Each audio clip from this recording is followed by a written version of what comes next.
Hi there, and welcome back to another edition of ScaleUp Radio, the podcast inspired by the Entrepreneurial ScaleUp System and designed to make navigating our scale-up journeys that little bit easier by learning from others' experiences. I'm Kevin Brent, and today we're unboxing the entrepreneurial spirit with Sarah Simons, co-founder of British Baby Box. Inspired by a Finnish tradition, Sarah and her partner Susan embarked on a journey nearly a decade ago to provide sustainable, safe sleeping spaces for newborns. And from humble beginnings and direct-to-consumer sales to now really impactful collaborations with charities and healthcare institutions, British Baby Box is a testament to innovation and social impact. And Sarah shares her insights on overcoming competition through standards and certifications, the importance of cash flow, and lessons from their Dragon's Den experience. And driven by passion for entrepreneurship and a vision for universal baby box provision in the UK, Sarah's story is one of resilience, ambition, and of making a difference. You're going to really enjoy this episode, and you're going to want to listen to others too. So make sure you don't miss any future episodes of ScaleUp Radio by subscribing to it wherever you like to listen to your podcasts. And you can also nominate a guest for ScaleUp Radio if you know someone with an interesting story, and you can find out how in the show notes. So for now, join us as we dive into the heart of British Baby Box's success story. Welcome to another episode of ScaleUp Radio. I'm delighted today to be joined by Sarah Simons, who is the co-founder partner of British Baby Box. So Sarah, welcome to ScaleUp Radio. Good afternoon, Kevin. Brilliant. So British Baby Box, what's that all about? Well, it's a cardboard box and it has a mattress and a sheet and it's where the baby sleeps. And before you even ask the question, Kevin, I have people say, put my baby in a cardboard box. Yeah. I've heard that many times before. But on a very serious note, it's obviously recyclable, sustainable product. And there's a lot of benefits with the product actually being a cardboard box. And that's pretty much what I do. Yeah. And this is based on a tradition, isn't it? Isn't it Finnish tradition from what I understand from the website? Yes, that's right. So it was sort of nearly 9 years ago, my business partner and I, we were that typical, I've got 2 children, she's got 4 children, and my business partner, Susan, was into fostering children. So she was involved with social services and so on. And she was talking to one of her social workers about things, and they mentioned about what goes on in Finland, which is over 80 years now. It's over an 80-year tradition where the Finnish government provide baby boxes to all expectant parents in Finland. Oh, okay. We were sitting around as mums and thought, oh, maybe, look, there was nothing like that going on here in the UK. So we decided to sort of bring the concept here. And as I said, it's Sue's involvement in terms of fostering and adoption, me being on the outside of that, seeing the harsh and sad reality that there's a lot of obviously babies out there that don't come into life with the best possible start. And ultimately what we're trying to do here is to provide every single baby with the best possible start. That's how the journey began, really. Okay. And so is it for people that perhaps can't afford then full cots, or is it something else as well? I think at the moment, Kevin, because like 9 years ago, when we set up the concept of a baby box, we were putting it out to like individual people to buy. And a lot of people either didn't get the concept, or there was a little bit of put my baby in a cardboard box, and they'd rather spend hundreds of pounds on some other product. Yeah. And I think over time, where the landscape of our business has changed is that we were, as I said, direct to consumer. And then it was about 5 years ago, we had a conversation with 2 lovely Scottish men who called and was inquiring about baby boxes, and that was the start of our journey. And I think in terms of where we are here now, and sort of bring us more up to date in terms of the company and where we're at, sadly we're living in a cost of living crisis. Mm-hmm. We're doing a lot more work now with baby banks than we ever did. We've stopped at the moment, we're out of stock at the moment, but we stopped doing that sort of direct to customer sale, where we're concentrating now on county councils, charities, baby banks. And I don't know if you're aware, the number of baby banks now has significantly risen to there's over 250 now sort of throughout the country and growing sadly daily. So we We changed the slight direction of our company where we make our own mattresses here in the UK. And that's something else about our product. Everything is sourced here in the UK. So there's lots of other benefits in terms of supporting British trade and everything I've spoken about the product. Yeah. We thought, well, hold on, we're making mattresses for a baby box, which you can imagine it's a bigger version of a Moses basket, which is like the traditional product people think about putting their baby in. Yeah. So we started reaching out to charities and baby banks to say, well, look, why don't you come and buy your mattresses from us? Because whether I can say brands or wherever you can go to buy mattresses from, we're very competitive in terms of our price point because we're here to sort of support, not profit. Yeah. So that opened up a big area because in the market of baby banks and charities, you can get lots of pre-loved products out there, right. Like the circular economy and so on. That's fantastic. But of course, it's a baby, so you have to have a brand new mattress in there. Yeah. And we support the guidelines that are set by the Lullaby Trust, which are obviously a charitable organisation in this country that are like the place to go to in terms of advice for safer sleeping. So we've done a big part in that. So ideally, and I know I'm not political at all, but our government quite a lot on its plate at the moment. I will never rule out, and this is a shout out to the British government, that all babies deserve the best start in life, and this should be coming from the government like it does in Scotland. However, at the moment, it's more reaching out to, as I said, to county councils, charities, and we've got a number of customers that now buy a certain amount of baby boxes from us and are reaching out, whether it would be through community to everyone in their community, or they're reaching out to hospitals, so going straight into hospitals. We work with an amazing charity called the Children's Foundation. They're based up in Newcastle, and they're doing an incredible work there in terms of providing baby boxes that are like educational. They have like educational toys and sort of so on in their baby box. To then the baby banks or other areas where they're really reaching out those people that desperately need it, whether it be a criteria of mums that are under 16, refugees, people that are homeless, and there's other charities that we work with that there's mums that are not even in the NHS system. They've normally been trafficked in some way and they're here literally and seriously like on the run. So again, by providing a baby box that is then filled with all donations, provides ultimately a safe place for baby to sleep. And it's also portable, where it is a box. You can pick up a box, you can move it. And a lot of these mums are either coming into this country and staying in a hotel, and it could be moving around all of the time and so on. So, ultimately, I'd want every single person, irrelevant of wealth, exactly what they do in Scotland, getting a baby box, but we're not quite there yet. Yeah, so a little bit like the new baby packs and things that you might get within a hospital that some of the well-known providers of things like nappies and baby foods and whatever might provide. But for everybody then, with a whole range of things in it. Really good. And what sort of stage is the business at? I mean, you've obviously been going for a number of years. So can you give us an idea of scale in some way, and maybe the size of the team as well, things like that? Yeah, I think sort of, as I said, so when we started, as I said, it was literally my business partner and I. We hadn't had our own company ever before. I used to work in the corporate world. My business partner was a legal secretary. So we really started from scratch. And but anybody who knows me, or anyone that's going to listen to this podcast, will know that I'm quite a delegator. So I was like, right, who can help me with my website? Who can help me with marketing, and so on. So we really grew the business quite organically and on a, pulling in favors here or there. I'm good to people, so they're good to me back. That sort of like type of scenario. So in our sort of first year of trading, we actually sort of made a profit of £1,600, and I can remember being incredibly proud of that, because the known facts are you don't normally make any profit for at least 3. So I was very happy with that sort of £1,600 like profit.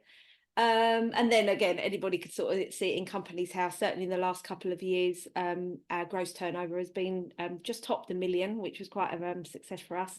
Just under that or whatever at the moment. But the growth of it has been great in 9 years. And that's why it goes back to the question of why put your baby in a cardboard box if it's not as silly as it sounds. And we've done well. As always, we work hard. It is that balancing between, as I said, my children are 18 and 16. My business partner's got 4 children, a bit younger. So it's balancing all of that in terms of what we're doing.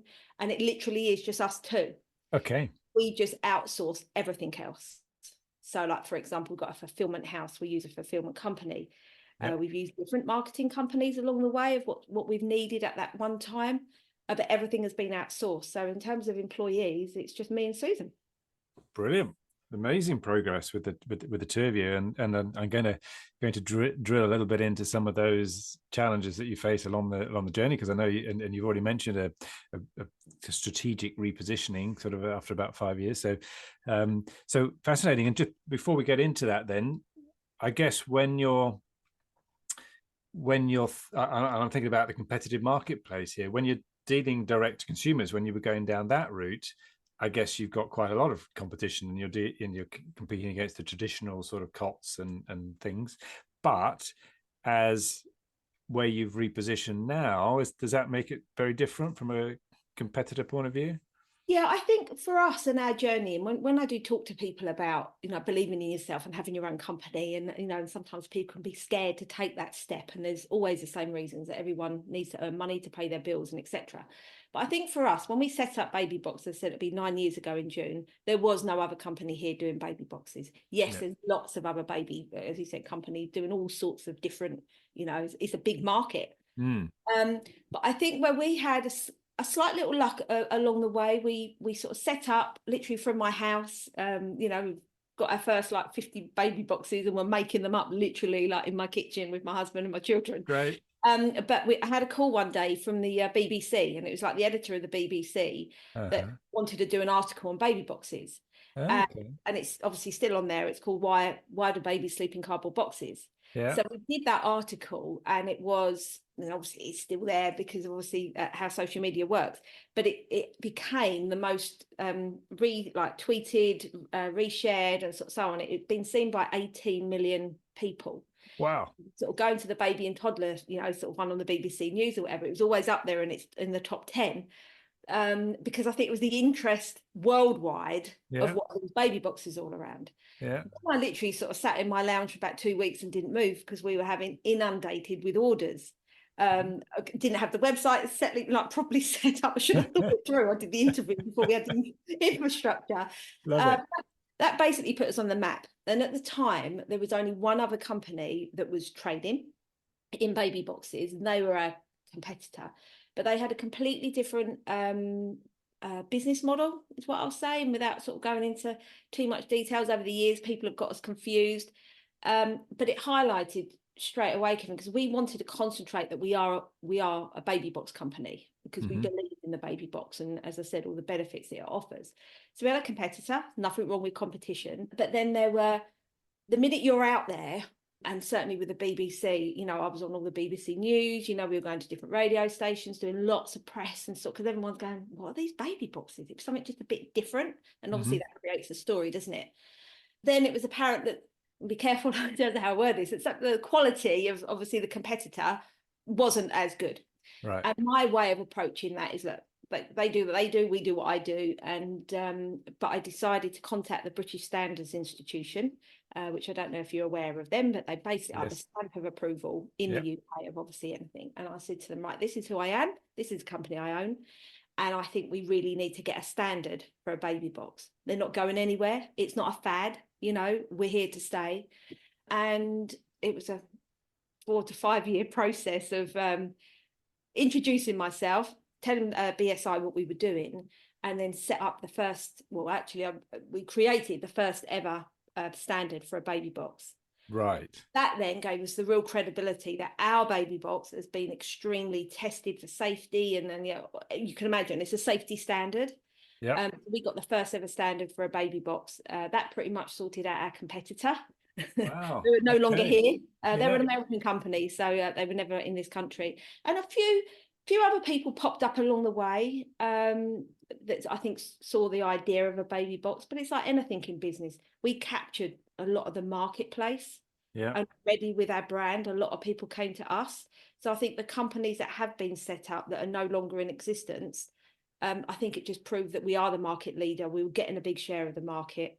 And that's sort of just continued, really. I love that. And so that was fairly early on then in the life cycle of the business that you recognized that standards, but by the sounds of it, it took you 3 or 4 years, you were saying, to get through that process. Yeah, I really, big shout out to BSI. They're incredible, like committee or organization in terms of what they do, and I put hands up to them, because in terms of creating a standard, and I think it was quite unique. I was very lucky to come into it as a business owner with BSI to say to them, like, you need a standard, but then to have a wonderful opportunity to work with some of the experts in the baby world throughout this country. Put me in the chair position. I was like, okay, luckily I'd had a bit of experience in that in my previous life, and yeah, and that sort of 4 years of creating a standard from the very beginning to actually having a piece of paper at the end to say, yes, you've got a standard for a product. I think it was incredible, and a real credit genuinely to this country and what we do to make sure, that it is something credible, and it has been really, really tested. And ultimately, Kevin, you're putting a baby in this product. Well, absolutely. And hats off to you for driving that forward. That must have been a really, really big thing. So what did you learn about going through that process? I learned even more about my product than I ever thought I could ever learn. I thought I was quite a baby bot expert, and then I went in, and when you've got professors in the room and you're talking about the air that circulates in a baby box to make it safe and so on, it was on another level. So my role of a chair was great, because I could just keep the meetings to time. So I learned so much. As I said, I've got so much respect for the BSI, which I'm still a member of to this day, because even though we signed off the standard, it really took a team. We had so many experts from around the country, including Jenny Ward, who works for the Lullaby Trust, the charity that I spoke about at the beginning. And it was really important that somebody like her was part of it when their mission is about safer sleep, that I needed to make sure that we had a product, a safe sleep space for baby. So I learned so much off the experts, but from the seed I sowed in terms of, I want a standard for our baby box to make sure it was credible and people felt safe, that it isn't just a box that I've got from the local supermarket, and just thrown it together. There's a lot more. I could bore you until tomorrow about cardboard boxes. Well, tell us maybe what if anything did you have to change as a result of going through the standards process then? Maybe that. Well, I think the thing is, Kevin, I can confidently say that not a lot, because I already knew we had a really good, and that might sound a little bit sort of big-headed, but this is the thing about a competitor that I knew in terms of basically the construction of, and I'll try not to be too boring in this point, basically the construction of the baby box, or a box that we're using to put a baby in, has to just be one piece of card. You can't be using glue, for obvious reasons. Glue's got toxins in it and so on. You can't use any form of lamination to strengthen the box. So the whole strength of the box comes just from the piece of cardboard in itself. So that's why, in terms of recyclable content, you need to know where that recyclable is coming from, or you could be making up a box that's got all sorts in it. So it was all the research that we did to make sure that one piece of card, and it's a very big piece of card because literally it folds into each other to give it the strength. So you kick the side of the box and it's not all going to collapse. It's all of that. So the strength comes within the box, and we don't use any like the ink that we even use on it is water-based, so it really is like 100% organic product. So even in terms of our current box is a white one with silver stars on it, as simple as that, as I said, with a water-based ink design. But some of our customers want like a digital print on it, or whatever, to make it customized to those, and we have to make sure that everything is hasn't got chemicals really. And that also goes into, because when we created the standard, it was really important to me as well that included the mattress. I didn't want to put all the effort into the baby box, and then the most important point is where the baby is sleeping. I needed to make sure that the mattress adhered to certain standards. Now, there has been standards around for mattresses for a long time, so that standard was already in place. But it's also ensuring, for example, we only use fibre, and again, so the fibre core of our mattress is very, very good for the environment because of the type of product that it is. So it was all that thought that went into it. I think blew away any competition, because there had to be a lot more thought going into their process. The cost, obviously, of the baby box had to be considered as well. Can you imagine if you're gluing something, you don't need as much card, you're gluing it all. But sadly, what can happen with glue? It can come apart. What can happen like in different heat conditions, hot, cold, sadly in the world we're living in, like moldy houses or sort of things like that. It had to be a real robust box to deal with any of those issues. And that's what we were able to create, or we had already created. We just got the standard on it. So, yeah, fascinating. So take us right back to the beginning. You've already hinted at it, but what got you and Susan so passionate about baby boxes then, and also that to the extent that you became expert and you really delved into how they need to be made? Yeah, I think, as I said, the first idea, we were mums, we've got similar age children. As I said, Susan got a couple more than I did. And I think when we met as mums, we were those very lucky in terms of stay-at-home mums. As I said, Sue was fostering at the time. And it was more about setting up a business. I'd never had my own business, nor had she. We'd both worked, as I said, in the corporate world. And Sue's the one that's got lots of ideas. So she was going through, it was quite funny really. She had loads and loads of ideas, and I'd say, no. and then she said about this baby box, and I was literally the first person ever to say, put my baby in a cardboard box. Literally, I swear to you, that's what I sort of said to her originally. And then when we thought about Finland and how successful, and for a government to be providing a baby box for over 80 years, Kevin, I forget, obviously at the time it was 70 years or whatever, I thought, that's telling me something works. Yeah. We then did a load of research into the Finnish baby box and saw the successes of it. We're very mindful, and I think that's really important to say, that England isn't Finland. So there's lots of differences in terms of what else the government in Finland do. So it isn't a like for like. We had to be very careful because the infant mortality rate is really low in Finland. We had to completely steer away from, it's not going to make it safe just to put your baby in. We had to be really careful about, infant mortality. You mean you couldn't imply that by using a baby box you would reduce the... Yeah. And that was very tricky in the beginning, because a lot of marketing companies would, that can be an amazing selling point, and that would have been morally and ethically wrong. That's what leads into the standard. So I think for Sue and I, it was like a business idea. And then, as I said, I was like, okay, I was very lucky to be able to be a stay-at-home mum at the time and had a bit of time. And I loved, as I said, I love the whole process of like, okay, how do you create a website? How do you do this? And that's what I honestly do believe.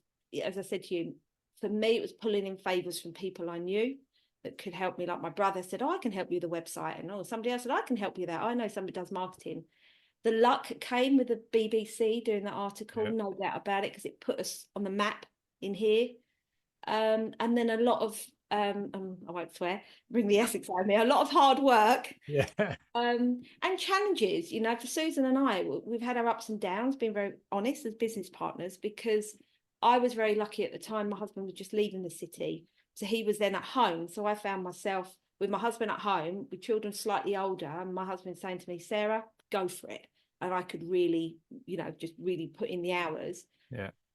So, her husband still does work up in the city. She had younger children, so her balancing 4 children was trickier for her. So I think over the years we've found what our strengths are. Mine is definitely talking, as I said to you earlier. Susan's great at doing graphs and all like documents, and so we've really found our strengths in each other, and that's been quite a journey in itself. So again, when I've met quite a lot of people and they've said about setting up their own business, you know yourself, I love it. I wouldn't want it any other way. I love being my own boss. I love the freedom of what I'm trying to achieve here in a product that I passionately believe in. But you have to be disciplined and you have to really, really work at it. But also I do believe that sometimes you do have to have a bit of luck along the way as well.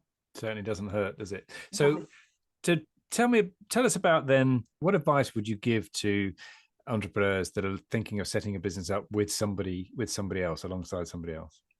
Well, Susan and I have had this conversation, and I think we both sort of really believe, I personally would always have the confidence to do it yourself. And that's no disrespect to Susan, because as I said, we couldn't have our business without each other now. Because I think because I don't think, and neither of us would, Susan and I wouldn't have had that confidence to go and do it ourselves alone. And what I've learned from that is when you've really, really got that belief in what you're doing, you can achieve it. Is that whole believing in what you're doing. However, the benefits of a partnership, there are so many, like being in business, as I said, with Sue having the strengths that she has, that I have, that sometimes if one of us isn't able to do it because of like childcare and so on or whatever, having two of you there, it is double the people, isn't it, in being able to sort of, achieve what you're trying to do. So it definitely has got its benefits, but definitely when I speak to people, I know it sounds a real cliche, but it is just having that belief in yourself, and it is having the passion in terms of what you're doing. Now, my passion comes from succeeding and wanting to do good. And without sort of dropping it into the conversation, when we went on to Dragon's Den, that's something Deborah Meaden said when we went through our pitch and we were talking, and this was back in series 16, so it was like a few years ago. She said to me, Sarah, I can see all your passion is like the charitable side of things and growing this baby box, in the direction I wanted to do. And I think when somebody can see that in you, then you can be quite convincing to people to buy that product or to be part of that journey with you. Very good. And how have you set the business up? Did you from the start say, right, this is going to be 50-50 and we're just going to do it on trust, on a handshake, or was there more to it than that? How did you go about those? No, I think Susan and I, because I said we were friends, and let's remember, Susan had the idea, right? I would have had no idea, but then once she gave me that idea, I was able to run with it. But I think we both felt from the very beginning it needed to be 50-50. I think that when I think anything different to that, and I think I would steer away from that, and sometimes people say, right, well, I've got the money to put up front, I'll have this percentage. I think in life, and whether I'd be the same with my marriage, even though my husband can't hear me right now, is that you have to work 50-50 at it. Because if it's, somebody's doing 60 or 40%, and as I said, Susan and I have been through that journey. As I said, when Scotland came, we were doing a lot of work with Scotland. There was a lot of hours that needed to be put into that, and I had the hours to give at the time, and Susan didn't because of the age of her children, and that did cause some sort of friction and a bit of tension between us at that time, because she was feeling she wasn't able to give enough. I sometimes may have felt a little bit not felt unsupported, but I felt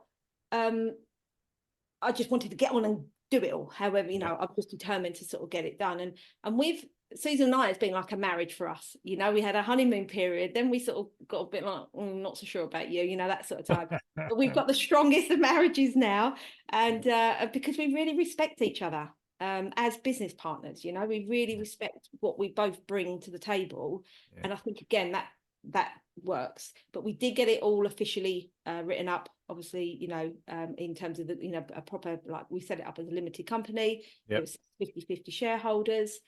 But I think also, Kevin, with us, what's really worked for us, we've kept our business really simple, because I think sometimes people can get carried away.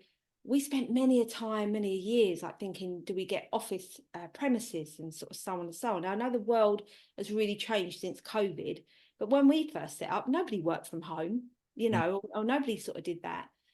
But we've always both been cautious spending money. And I think sometimes people can get a bit lost in a business and chuck so much money at it. I think that, again, would be some advice I'd give, to be really careful in your spend. We've had some hits and misses in terms of marketing and sort of so on and so on, of what, we've had a lot of companies come to us, saying they can promise us the world. And I think what Sue and I have also learned is that we can do a lot ourselves. A lot of the, again, with the Scottish contract, that a lot of that came from a lot of hard work from us. We could have paid the companies to help us along that process, and we didn't. So I think we've been really cautious with our money, and it's put us in good stead. And even to the point, like when sometimes we've been work at my house, or we'd work at Sue's house, or as I said about the having a fulfillment house, which are incredible, but outsourcing it, the minute everything left here, when I had so many baby boxes in my kitchen, and the courier would be arriving like twice a day, I thought, this can't continue. I think when my whole family were fed up with baby boxes everywhere, that was a really good time for us to actually have a fulfillment house, and they're incredible. They're also based in Essex as well. They're just an incredible company to sort of work with, and they supported us. But we've kept it sort of quite simple, and I think that's been quite key to us. Right. We'd even go to the pub on a Friday to meet, and our local pub I'll give them a shout out, the Marlborough in Dedham. The owner there really supported. He's a businessman himself, and he really supported what we were doing. So he said, right, girls, so we'd turn up at 9 o'clock, go and sit in the pub, have a coffee, be there all day, have a little bit of lunch, but we'd be working, and he'd give us that space for free. He's a friend of ours as well. That's what I said, the friends pulling in favours. but that allowed us to still focus on what we needed Right. to do rather than spending a lot of money on premises every month. And as time's gone on, you mentioned about, you've different characters and you've carved out the roles. How have those roles carved out now? Is there a distinction essentially in what your roles are, or is there Yeah, I think there levels? really is now. And as I said, it has been a real journey for Susan and I. And sadly, obviously, she wasn't able to join us today. But all of this, obviously, we've spoken about. I think we got to that point of who really is doing what and managing it all and what really is acceptable. That's what I said. It was like a marriage and growing in that marriage and it's okay dating someone, and then when you live with them, it's very different. It's that sort of type of scenario. But I think it became because in my previous world, I worked in the corporate world, I've always been used to, you can probably tell, talking. I've got sort of a customer service background, so I've always been used to staff, people reporting into me, having those sort of personal relationships and business relationships and sort of doing that. Sue was a legal secretary, so she was very happy in the background doing all the legal documents and so on. Yeah. Yeah. So again, when you think of a company, it's a bit like, okay, I love to talk and I'm quite happy being the front of house and being that person to go out. I like some of my friends will say I could sell snow to the Eskimos, so I'm quite happy with that, so and I thrive on that. And Sue's very happy, obviously, doing all of the documents and everything else that goes with the business. I think at times then you do highlight where your gaps are, and sometimes with our gaps we've learned quite a lot, but it's definitely with some in marketing content. We've definitely had help along the way on some of the awards that we've won before. We've had a PR company help us with those. Right. They just write content in a certain way or can just deal with things in a certain way. But again, now we're 9 years down the line, we do a lot of the content and social media ourselves now because I think we feel quite confident to do so. But again, that really is in the structure of what you're doing and what, if you are selling a product or not. I think that could all come into account. And for us, going down maybe like a Google ad route or something like that would have been the wrong route to go down. And it can be a bit like a rabbit hole, can't it, in terms of, again, going back to how you choose your money. So for us, it definitely is having the confidence in ourselves. And as I said, and understanding and respecting each other's input. Very good.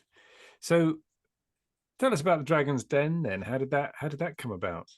Oh, see, that was great, right? And anybody like listening, we've both always watched it. And even before we had our own company, we've always been, always watched it. And then literally one day I just got another call from the BBC saying, we're making the show. And obviously, I've been looking at your business, quite interested. I was very excited. Sue was quite nervous, again, where we're different in people.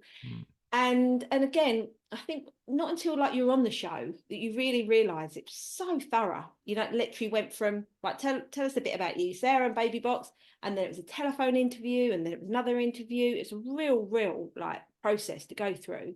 Yeah. Then we were invited to London to do our pitch, and it was really funny, Kevin. So we went into the BBC studios in London, and you can imagine, right? Anyone, if you're going on Dragon's Den, I could say my pitch in my sleep, Yep. And one of the other things that I must mention, Susan and I have never been amazing at figures. We've got a great accountant, so she's amazing. But you go on Dragon's Den, you can't take your accountant in with you. So we had to really sort of get our head around our figures. Anyway, we went to London, did the pitch, and the first thing they said is, they were a bit more polite than this, but Sarah, you're talking too much. Susan was literally standing there like an assistant next to our Baby Box, and I'm talking. So literally on the spot, they said, you need to change your pitch. You need to balance it out a little bit more. So we had to go into the corner of this room, readjust our pitch. On the fly? Yeah. It was oh my goodness, anyway, but we did that part, but that's the final part before then we get the good news is that we're going to Manchester to actually be in front of the Dragons. Yeah. And I've always said, and it's funny, we were literally talking to a customer this morning about it, that I said, I love the whole process because again, you've got to know about your own company. You have to know about your figures. You have to remember the figures when you're under the most intense stress. Yeah. But for me, actually going in and, pressing the finger on the lift that obviously doesn't move, you just walk straight through it, standing on the X in front of the Dragons. And for me, when I went in, the particular dragon that was opposite me, we pretty much had the same dresses on. I had a bright red dress on and so did she. And I remember thinking, oh my goodness, we're wearing the same dress. It's like the worst thing ever, isn't it? You go to a party, you definitely don't want to do that when you're about to pitch in front of the dragon. But it was an incredible experience. It had its challenges. We were pushed a little bit on a contract that we, through a non-disclosure agreement, weren't able to talk about. That was a test in time because you just kept smiling, but you feel like you're being backed up against the wall. But we were in front of them for just under an hour and 20 minutes. So that's the bit you never see on the show. We can't compare to anybody else. Their feedback. So to me, to be in front of those entrepreneurs and get feedback, whether it be good or bad, or as I said, when Deborah Meaden said about my passion for the charity side, I loved it. So as I said, she'd say if she was here, she was smiling and going paler and paler by the minute, thinking I cannot stand like this experience. So yeah, we didn't get investment, but it was just an incredible experience for us. And for me, and what I said to my children, Kevin, is that it goes to show that we did a good job because we actually got onto the show. Yeah, and what surprised you most then about your experience on the Dragon's Den? How thorough it was, for sure, because it took months from that first call from the BBC rang to literally, hours and hours of telephone interviews and so on. As I said, when we went to London and had to rejig our whole pitch, we were in front of them for 3 hours. So it's super thorough. It's super, in terms of our baby boxes are quite big, and in terms of getting everything up, like the whole logistics of getting everything ready, to having your stand bit, of how it's going to look, to let alone the preparation. But as I said, I loved it all. I think I'd say to anybody, even if you're considering it, again, you've got to be committed, because it pushes you. They really do push you. I don't know if you've sort of seen, watch the show, but you see the people that if you don't know your figures, they'll go for you. Yeah. We were mindful. It's a television program, and when Tuka was doing a little bit with his money and sort of saying, you expect me to do my money, it's a television show. Yeah.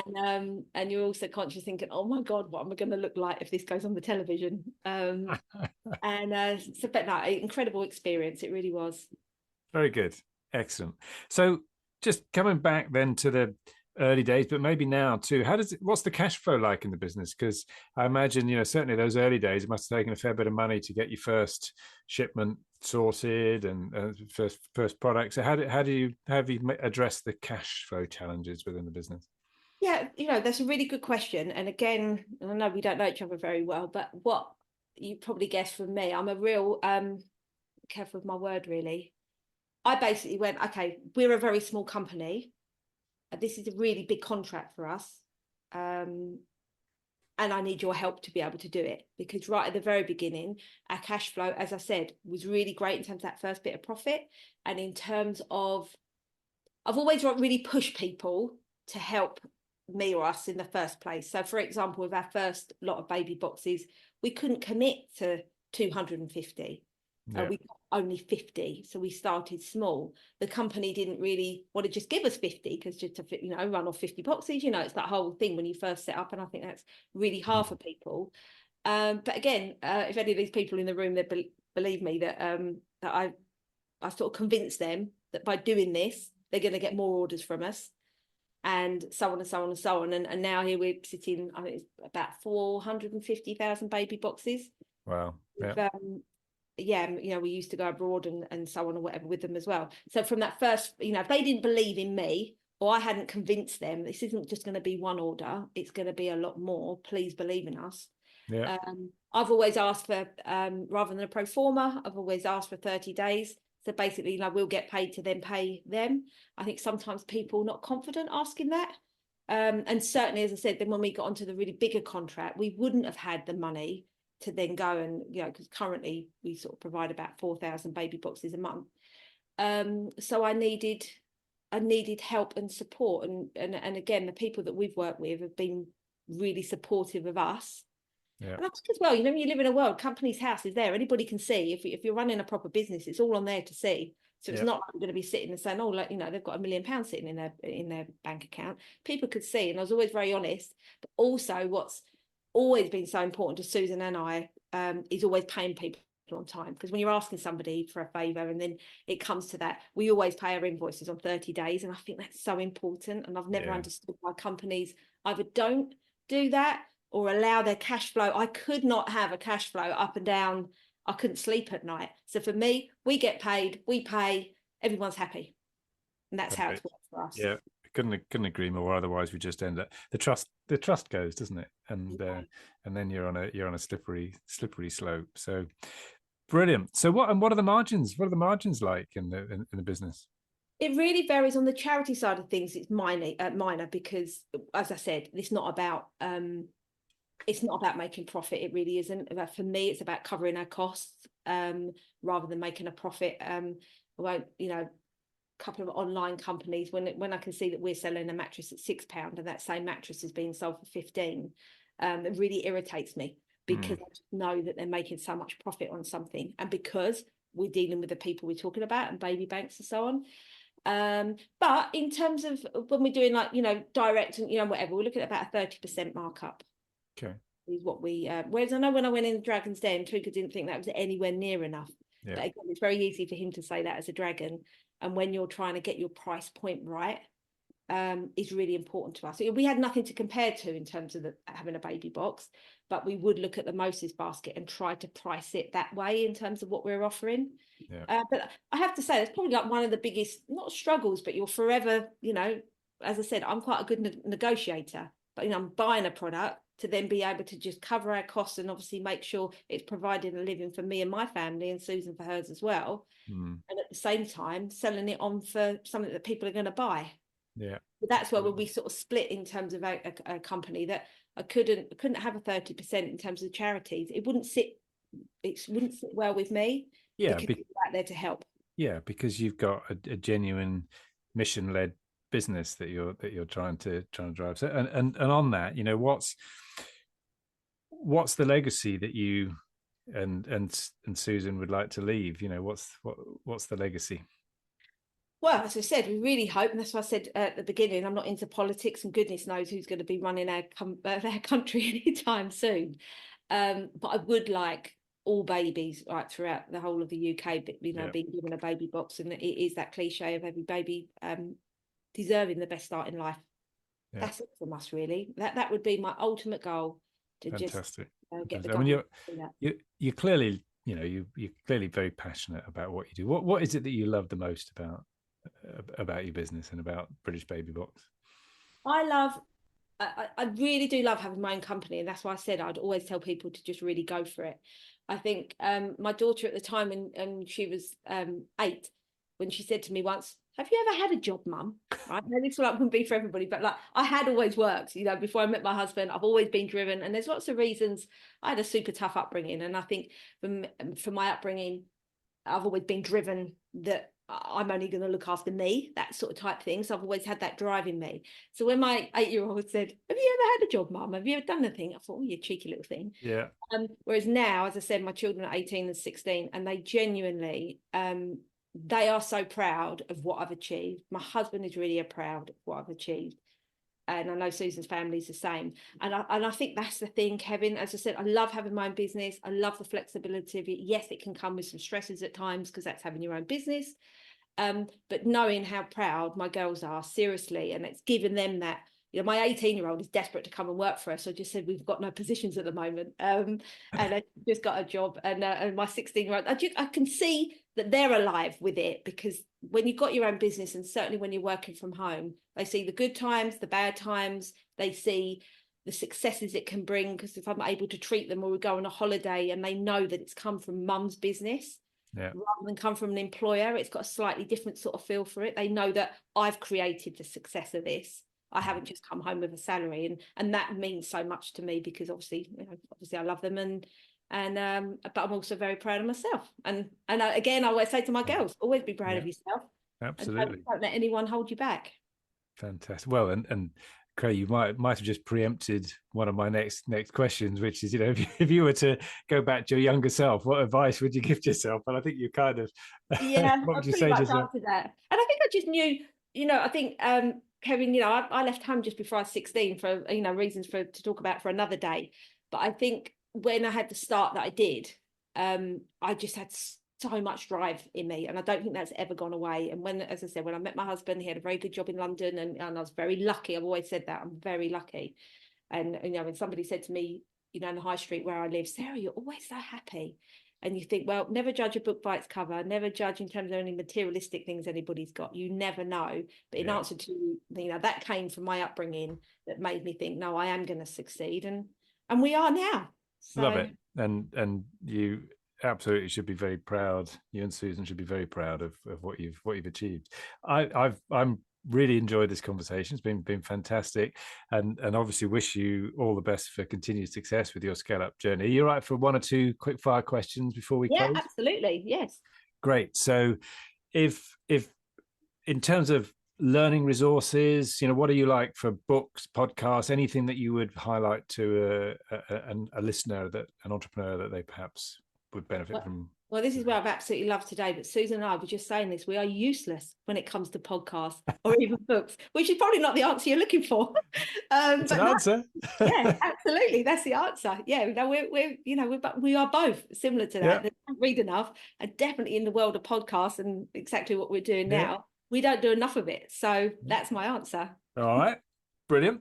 What about bits of technology or apps or anything like, do you have lots of apps on your phone? Any particular ones that you use a lot? Yeah, I think, as I said to you, I'll be 52 in August. Yes, I have apps. I'm not on quite the same level as my children, who, some of the apps that they use that I don't use. And again, I sound like a crack record. We've got a really good website guy, and I got him from when we saw him at university, and he was asked to pitch to us in a classroom environment, and I could see how driven he was. So he does our website. And so he's the guy that anything technical that we need, if there's like a technical issue or anything, even in terms of apps, he's the guy that we'll go to. So again, you can understand my delegator in terms of I'll draw on other people to sort of like help me with that side of things. Brilliant. Fantastic. And who do you look up to? Who's somebody you look to emulate? No, I still like to look up to. I always sort of said, well, I said about my brother, but he passed away. But it's that thing of he died at 32 in a motorbike accident. Oh no! Where I look up to him, my looking up to somebody, Kevin, ultimately comes down to living life. When he had over 400 people, don't want to sound morbid because I'm fine about it. But when he had over 400 people at his funeral, I thought, God, if I can be anything like him, So I have always looked up to him, because of just he lived life to the full. But as I said, at 32, you really should be, even though we know the world that we're in, still a lot of people don't. So he definitely inspired, he definitely inspired me, certainly growing up. Fantastic. Anybody in the business world, like Theo or Deborah Meaden? Or... I love the Dragons. And Peter Jones is a really good example when he sort of just did about him. We were on holiday once, and he was in the same restaurant as us. I remember my husband saying, Sarah, no more drinks, because he just had this thing I was going to, get him in the toilet and give him my business card. And, and it just so happened like 2 years later, I actually sort of met him face to face. But no, I do admire like the Dragons, because Stephen Bartlett at the moment, for somebody of his age and what he's created, anybody, I do love successful people in general, when you look at what people have achieved. So not so good on podcasts, because his is one that I keep thinking I really, really should listen more to his podcasts. I'm just not a podcast type of girl at the moment. But anyone that's achieved a lot, they'll be the type of programs I'll watch. And like Michael Jordan, there's a documentary about him. I'm not massively into sport, but anyone who's really, I was watching literally just last night, with me like waffling too much, sorry, Venus and Serena, King Richard. Literally watched that film last night about his passion and his vision he had on his girls, and I'm going to have like not just one but two world champions. Absolutely incredible. And he came from a very tough upbringing, really had absolutely nothing, but his persistence, I am a bit like a dog with a bone, and I might be like, if I really want something, I won't give up.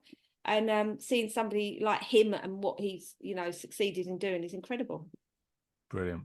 So if you could taking a leaf out of Stephen Bartlett's book, if you could ask him or Peter Jones one question, what would that be? Oh, let's go for Stephen Bartlett. I say, like, how can I make this happen? How can I convince the British government to provide everyone in this country with a baby box? And how can he help me? How can he help that? How can he help me succeed with that? What a great question. Well, I'd love to hope that Stephen Bartlett will hear that through the listen to our if he podcast. does, I suspect he doesn't, but exactly. I would definitely ask him, or anybody in terms of that. Come on, British government, every baby, irrelevant of wealth, deserves a baby box in this country, and anyone we can help, that's what I'd want to achieve. And anyone that can help me along that journey, I'd be very happy to listen to them. Brilliant, fantastic. So on that note, then, if anyone from the British government or anyone listening would like to know more about British Baby Box and get hold of you or Susan, what's the best way for them to do that? Yeah, I think either on our website, obviously www.britishbabybox.com, or to email me and at sarah@britishbabybox.com, because as you can imagine, I'll be delighted to talk to anyone who'd like to listen. Fantastic. Well, Sarah Simons, thank you very much indeed for being my guest on ScaleUp Radio today. Thank you, Kevin. Thank you. I hope you enjoyed that discussion, and if you're building and scaling your own business, you might well be interested in our book, The Entrepreneurial ScaleUp System. And it's exactly what it says on the tin. It's a practical handbook around scaling a business in a structured way, and you can order a copy on all your favorite online retailers, including an audio version, or you can find it and other supporting resources on our website, www.esusgroup.co.uk. That's esusgroup.co.uk, which is esusgroup.co.uk.